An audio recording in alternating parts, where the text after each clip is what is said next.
The newly appointed chairman of SEBI on March 1st outlined 4 key objectives for SEBI: trust, transparency, technology and teamwork.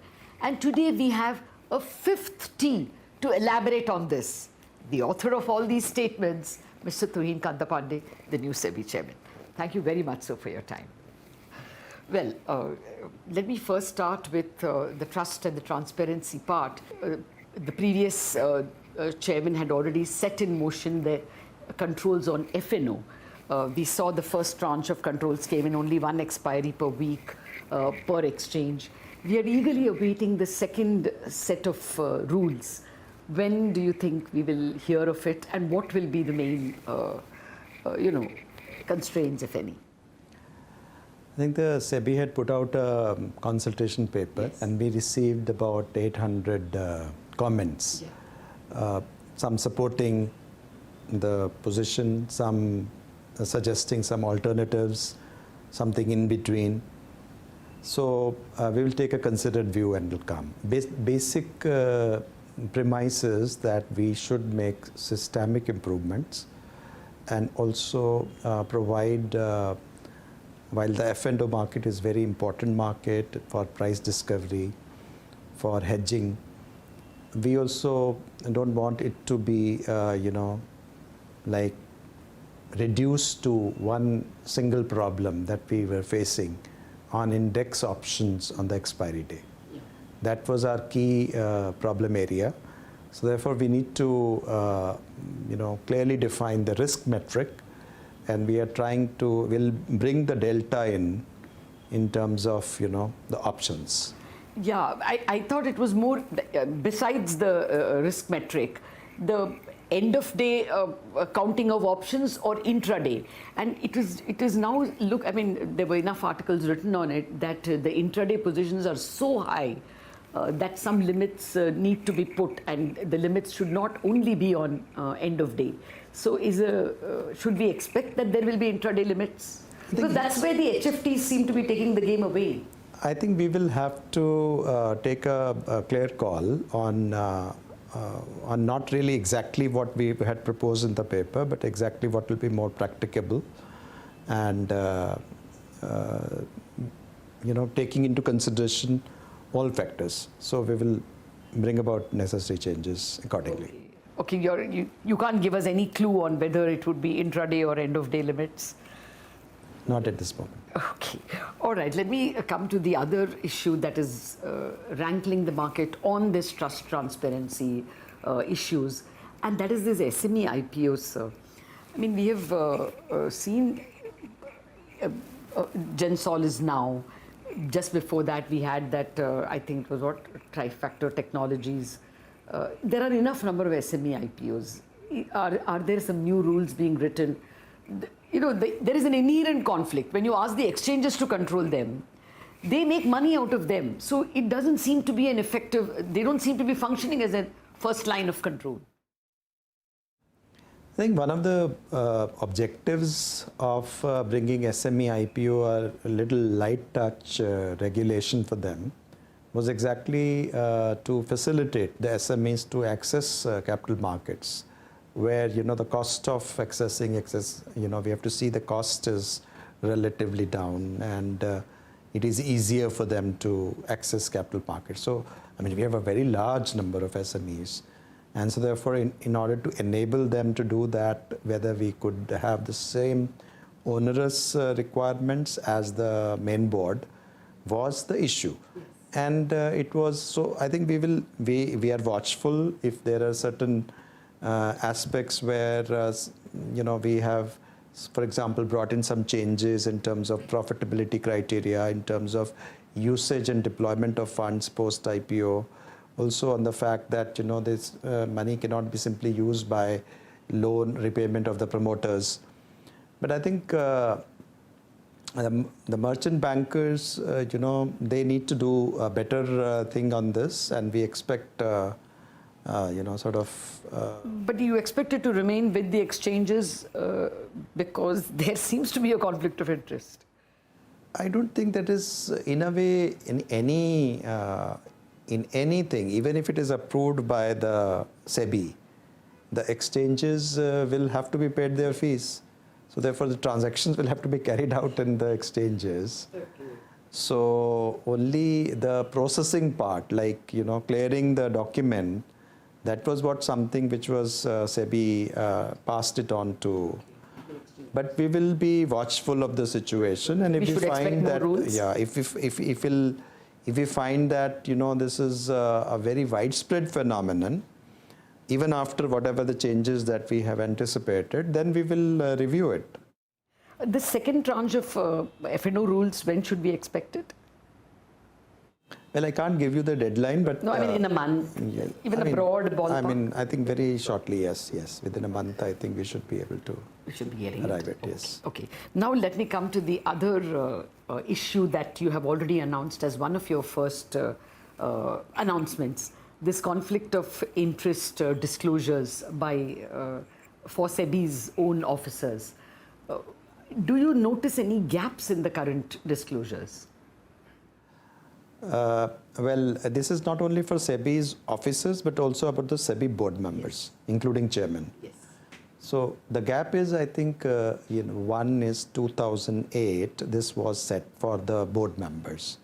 Then there are ESR regulations, which are even older, which is employees service regulations. There are certain disclosures which are made within. There are certain conflict of interest clauses are being applied within. People are accusing. However, there is very little public exposure. There is, in fact, no public disclosure of the conflict of interest. Even we don't have even disclosures of properties and other things. Even other government officials don't disclose to us.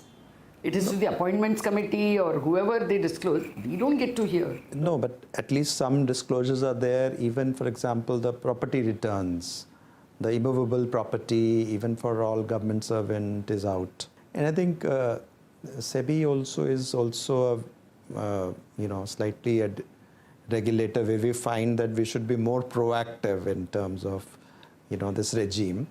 And secondly, we also need to have comfort for those who are working within SEBI as to how they need to conduct, in many cases, You mean the lateral entrance? Not only lateral entrance, even the people who are employees, they also need to, when they are passing orders or dealing with the case. They need to know. They need to very clearly know where it will fit. So I think we have to update that particular, both the ESR and the board resolution.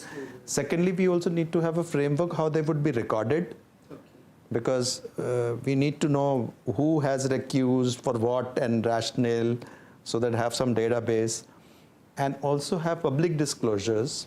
Okay, so that is a big thing. So you expect that it will be a public. So public disclosures, to what extent the public disclosure should be made, in what cases should be made, how it could be mitigated. Suppose somebody seeks the thing, then how that particular complaint, etc., could be processed.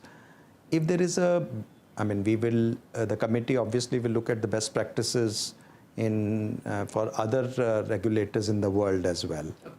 And I think we will be pushing forward this important subject. The fundamental difference will be that you will make things more public. I think both. We have to also need to have more clarity internally as to how they will rest, how they will be processed. Okay, fair enough. Now, you've made repeatedly a statement that there is a compliance burden. Are you of the view that SEBI is over-regulating? I think so. I think in many areas we can have a much simpler regulation.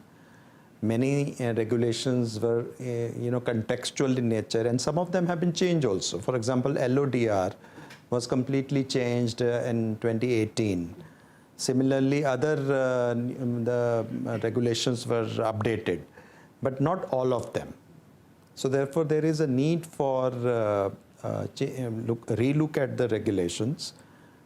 Many times context have changed. Many times, a better way of regulation may have come simply because you have a better technology now. No, my fear is that as it is, there are scams. I mean, we had Gensol. Like I told you, there were 2 or 3 SME IPOs. Even if I do a Google for the last quarter, we have seen 3 or 4 scams come out. It doesn't look like over-regulation. It looks like more regulation is needed. No, I mean, simply you write a regulation doesn't mean that it is there is a difference between implementation and a regulation. That is what the effectiveness of regulation is.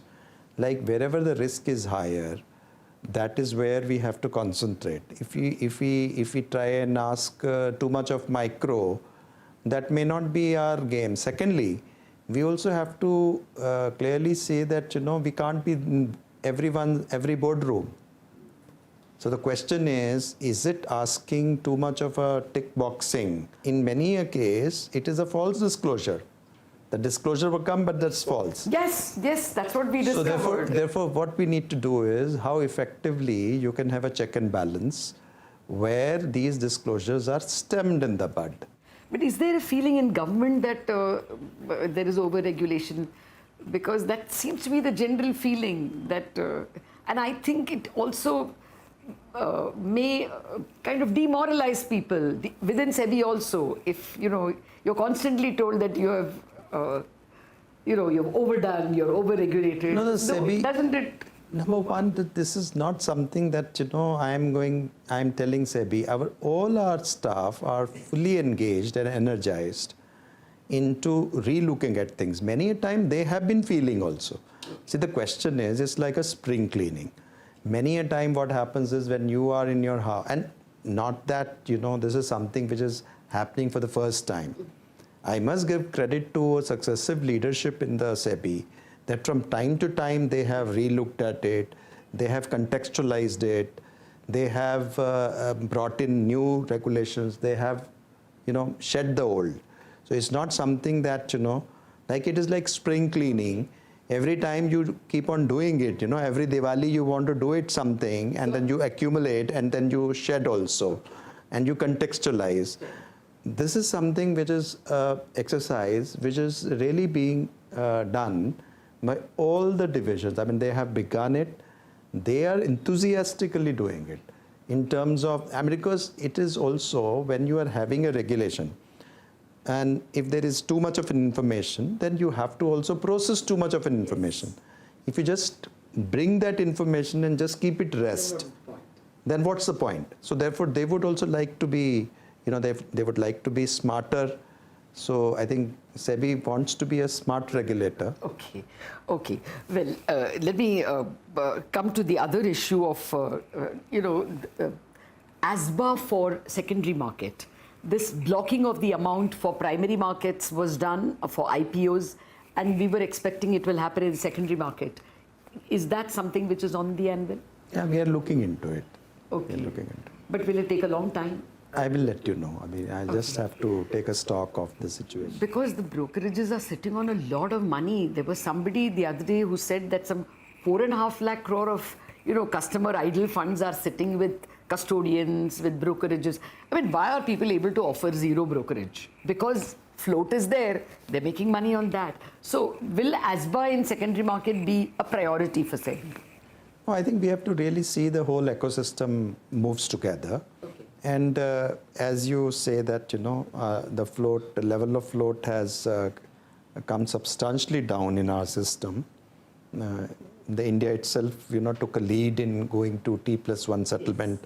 US has now followed suit. Several jurisdictions. I was in US and we had a meeting with several security regulator in the context of the IMF ISCO spring meetings. And there are many people who are still in a much different regime. But it is under consideration. Should we expect some rules? Yes, I mean, it's under examination, as I said. Okay. Let me take a quick break, sir. Back with a few more questions. In fact, lots more questions to the SEBI chairman.